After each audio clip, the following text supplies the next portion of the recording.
Homelessness 2.0 day 69. Nice. Yeah, I'm a child. Shut up. That's. I feel like it's a little too. There we go. Still feel like shit. Yeah. Some water.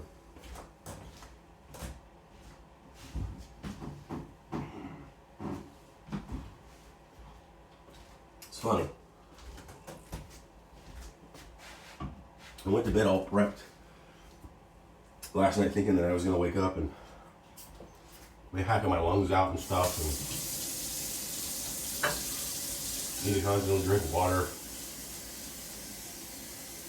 And I really didn't. It's weird. Then I get up,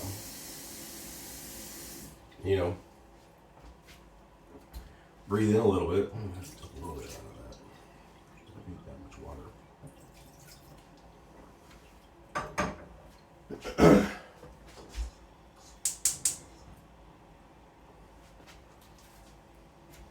Didn't really need as much as I thought. Now, I took one of these.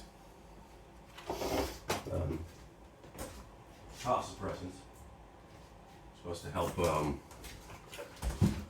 numb certain areas. Benzocaine and menthol. And then Kroger version of NyQuil. Took some of that as well. Some may have helped, I don't know. Both of those things, that's one of the things that I find interesting about the way that we treat medicine in America is most of it is reactive treatments. Now, once you're sick, you can't just, get rid of it, really. I'm going to turn the heat down a little bit.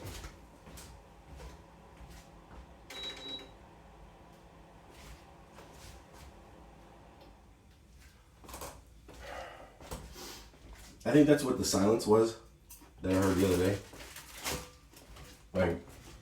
Both the heaters turned off. Which makes sense.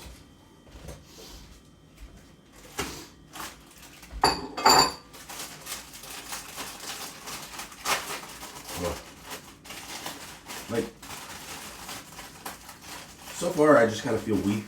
I don't really feel like I'm sick in the sense of it's like yesterday I felt myself getting sicker and sicker and feeling weaker and weaker all day. I could feel all of the symptoms sort of piling on. By the time I got to bed, I was shivering my ass off. Even though I would turn the heat up. So I don't know. So that's probably what.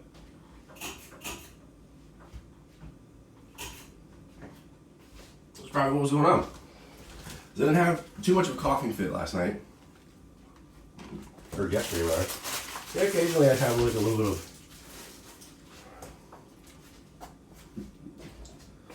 loose, whatever it is, mucus. But yeah, so we have this reactive industry of taking care of the symptoms, which is a good thing to have. I'm not knocking it. It's just that seems to be all we have. We don't have a preventative healthcare system.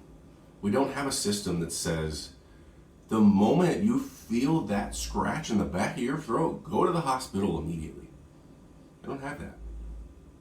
Or go to a nearby clinic, or go to a nearby doctor, or something like that. Because we don't have that. So it's be sick. Okay, here's an instance. 2 days ago on Thursday, if I were employed, I would have been mandated to go to work that day. Even though I knew that I was feeling something. Because that's how it's permeated our society so much that such a thing would require me to still go to work anyway. And I wouldn't even think about not going into work. despite my own misgivings about this whole thing. Because, again, it's just been kind of browbeat into us.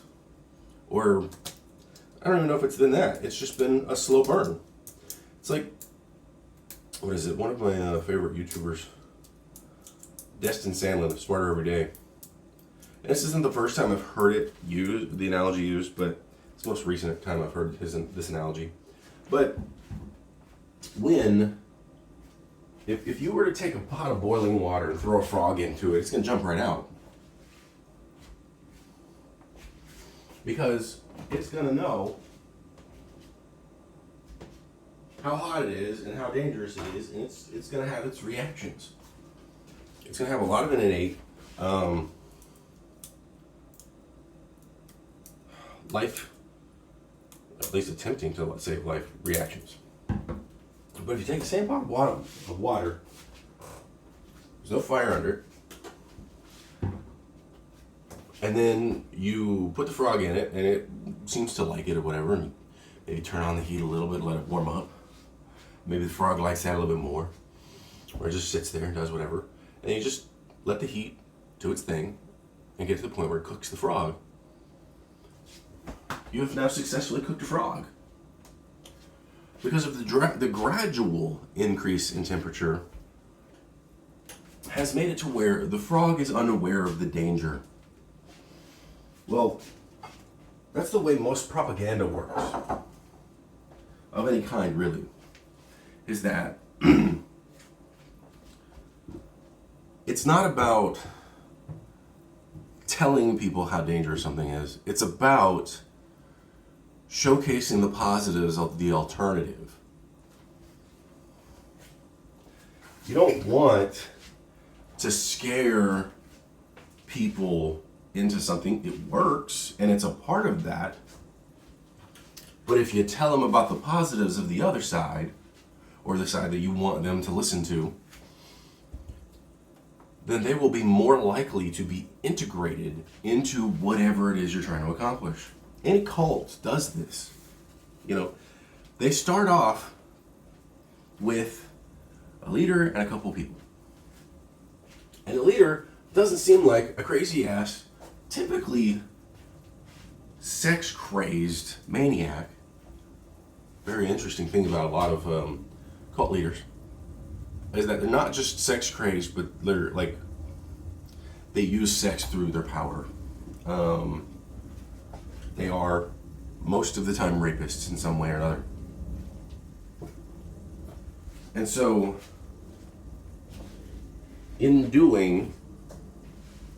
so they start off with this small group of people, and then they slowly spread out, because nothing crazy is going on right now. It's just a small community. But it's already an abusive relationship. And that's how those things start, is that they have identified people who need something, and that they can provide that need. But they have to make sure that person won't go somewhere else to acquire that need. They have to make sure that that person understands they are the only person who can provide that need. And no one else can do that. Nobody. And that's how that starts. And then, of course, it continues, and it grows. And you have more people. And if it lasts long enough, you start becoming generational. Fuck up. It becomes generational. The abuse, the controllingness. And then, so, when the children are involved, they're no longer, oftentimes, especially in cults, they will not be allowed to really see their parents. Because what has happened over the periods of time, over the years and decades, the leader is like, look, I'm the one who knows how to take care of you. I'm the one that knows how to take care of your kids. And this is how it's going to happen. And then, of course, because the leader is human, and so is everybody else, I moved the microwave over here because the door swings out. And it was kind of a pain in the ass over there. It's like with this door over here, the refrigerator, it swings out towards this place. So it's more of a kind of pain in the ass to acquire that. You have to go all the way in instead of allowing yourself to just open it from the side that you approach it on. Because if you open it on the side that you approach it on, or at the very least, it's more central, it's easier. I'm also gonna get some Coke. I don't have any Malibu. I was thinking I was gonna wake up, and I feel like I pretty much made my point. Yeah, cults go further than that, and you know they tend to continue going further and further and further. You know, they'll start having sex with their kids, with the cult members' kids, because it's more of another control thing, because sex is power in that situation. Like, and this is one of the things that I think that a lot of people get wrong about sex, rape, you know, and abortion issues and stuff like that.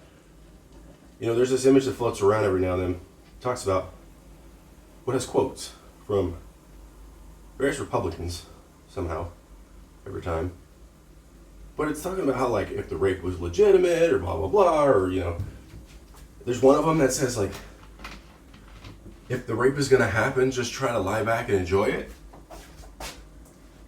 The fuck? Because in their mind, sex isn't specifically used for procreation.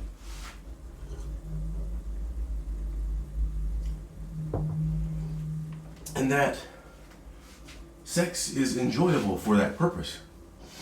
And they take this weird, twisted... But the thing about rape is that it has nothing to do with procreation. It has everything to do with power. It has everything to do with control of that person. And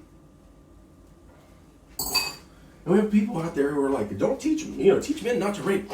How about we just teach everybody, especially when they're young, about, oh fuck, what was it? What? There's a specific word that I was trying to use. Borders, essentially. Not just consent. Consent is obviously a thing, but like your own borders, your own. Fuck, I can't remember. Fuck. It had the exact word that I was looking for. I can't remember. What? It doesn't seem like it was long enough.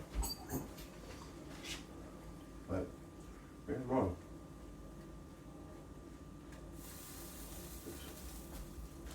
Give it a couple more seconds. This is gonna bug my ass, and I can't use the internet right now because the internet's my phone and I'm recording with it. Fuck! I swear it starts with like a C. I don't know, but it's not consent. Maybe it's an A, and that's the thing about Presque-vous, by the way, tip of the tongue syndrome. Knew that. When you have that issue, you just don't know. It's really annoying. But boundaries is actually the word I think I was looking for. Just personal boundaries. We all have personal boundaries. I'm just going to use that word because it feels right. I don't even know if it's the right one, but I think it is. If we taught kids, boys and girls, about personal boundaries,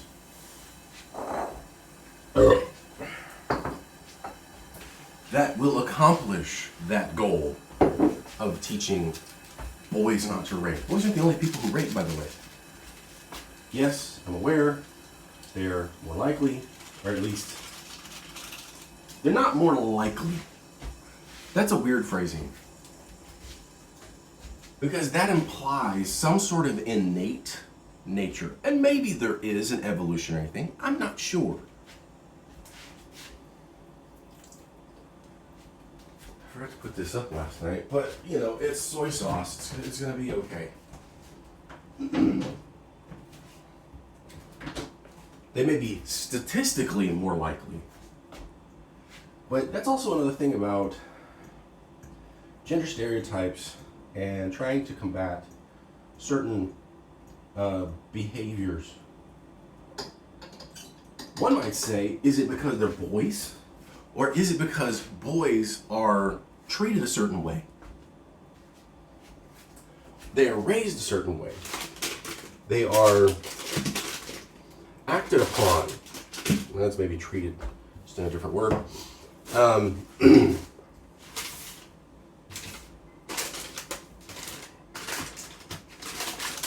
Organizing my fruit pies in the order in which I'm going to eat them.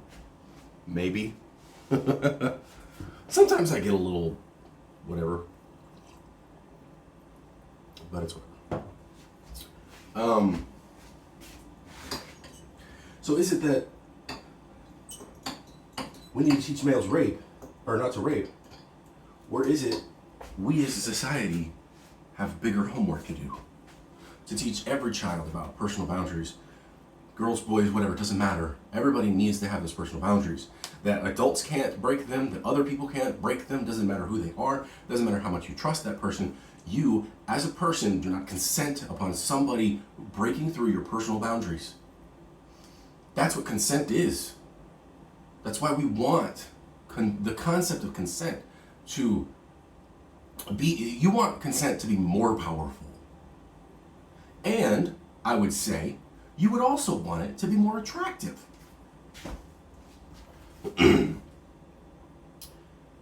Before COVID started coming around in the US, I went to a New Year's Eve party. I guess you could call it a party. I don't even know. I just went to a bar on New Year's Eve with a friend. He had just broken up with his girlfriend. And, you know, I kind of wanted to, I wanted to be there for him wherever there was. I wasn't there to party. I wasn't even there to drink. I didn't have a drink. I don't think so. I might have had one. I'm not sure. But I don't believe I did. I was there to watch over him. To look after him. And, you know, to be whatever he needed. You know, within reason. I'm not going to... Because again, consent and personal boundaries go so many different ways. I was not trained, taught, or otherwise informed on how to appropriately utilize personal boundaries, understand mine or others when I was a child. So what happens when you have abusive parents, not only who abuse each other, but then abuse you too. So you don't know that personal boundaries exist. This is why I would always effectively stop bullying with violence, because I didn't know any better. They said, ignore the bullies. Well, that didn't work because the bullies were there. I cannot ignore that which is right in front of me. It doesn't work.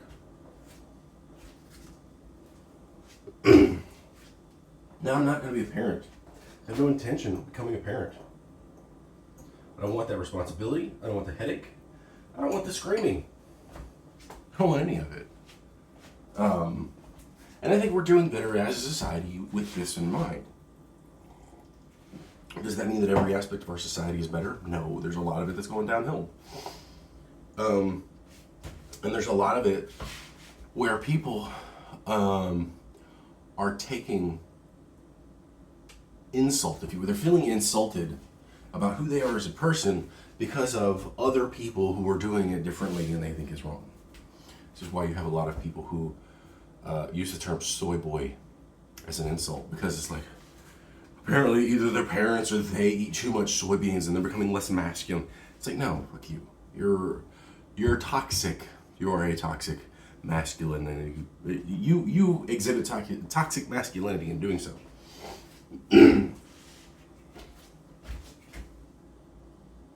It's not the best. I wanted something better. I don't have any mirin or anything like that. I could throw in some lime juice, I guess. There might be some acidic stuff in here, but I'm not sure. And I've got a combo of animal fats that I could also throw in here too. That might help a bit. So you know how like pig fat's called lard? Even though we have like bacon fat, which is its own thing, for whatever reason. Chicken fat is called schmaltz. The more you know. Put a little bit in there because I didn't want to overpower it or potentially, ruin it. Put it in here just in case it does actually add a little bit of flavor, smoothness perhaps. Maybe even helps, if you will, to create a semblance of an emulsification. Because emulsification is when you when you can blend some things, typically that don't like to blend with each other. Usually water and fat, but it will often create something creamy. So the reason why you start a roux is because you want something creamy in whatever you're building. So we need boundaries. We need kids. We need adults. We need everybody to understand personal boundaries. And making fun of people is a way to test and break those boundaries. And I would say that it's not about stopping a specific behavior, just like we don't specifically want to stop all abortions. We want to reduce them, because anybody who has a brain in their head knows you ain't stopping every single abortion that could ever happen. But you could mitigate the necessity for them. Some might say there are no necessities. Well, maybe I think you got your head stuck up your ass. I don't know. But there are circumstances like, I don't know, cult leaders raping their followers. You shouldn't be bringing kids into that. Maybe that's a thing we shouldn't have happen. But birth is some sort of gift from God. Yeah, that's exactly what the cult leader's gonna fucking say too.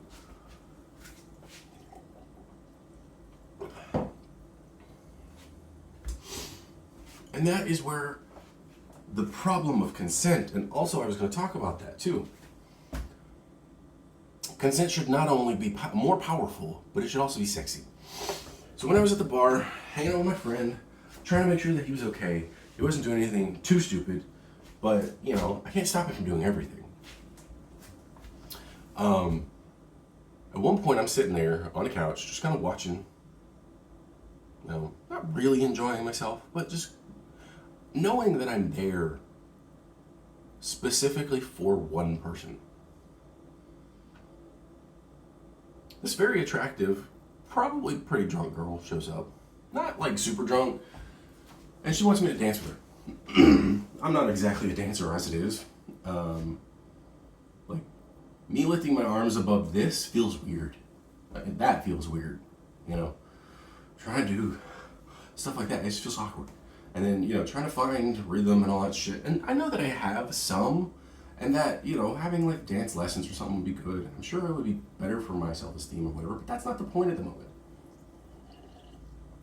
The point is that she was extremely persistent. She got to the point where she started pulling me and everything. And let me ask you something. If you sit down next to a girl as a man who is easily twice her size. Now, this woman wasn't twice my size, I was twice her size. And started telling her to dance with you, pulling on her hands to get her to the dance floor, despite her being reluctant and everything. Are these things acceptable? No. But somehow they were acceptable with the genders flipped. I don't think that's acceptable. I don't think that wider issue is acceptable. Now, I don't remember precisely what I said. What I said was pretty fucking awesome, though. I even made a post on Twitter about it. Or not Twitter, Reddit. It didn't go anywhere. But I said something along the lines of, not verbatim. I will try to go back and I'll try to figure out exactly what it is. Maybe post it. But I said, haven't you ever heard of consent? Something like that. She fucking got out of there immediately. Like, I didn't see her once again for the rest of the evening.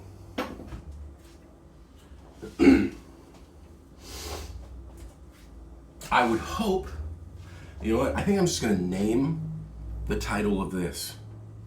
That. Haven't you ever heard of consent?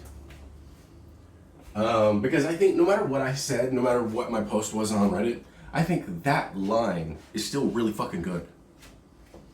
You can say that to people if you want. I'm not fucking trademarking that or anything. I don't give a fuck. No copyrights. You can't copyright a phrase anyway. You can copyright a depiction of said phrase, though. That's the fun part. You can copyright an original creation, like, you know, Winnie the Pooh, which, by the way, Winnie the Pooh without a shirt is now in the public domain. Winnie the Pooh with a shirt is not in the public domain as of right now. It may be in a couple years, though. Mickey Mouse should be, hopefully soon.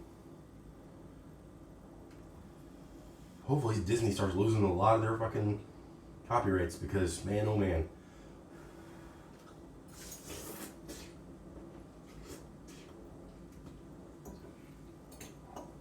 Is it not going to be fun for them if they do? Because they're so... Like, you can still trademark something. You know, like, Deadmau5 had to go to trademark. He had to deal with trademark bullshit legalities because of his mouse head. And I think Disney either lost or they settled on it or something. With regards to Deadmau5, I don't remember.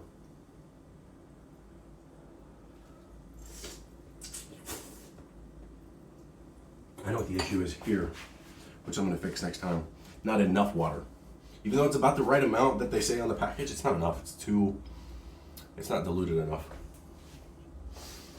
But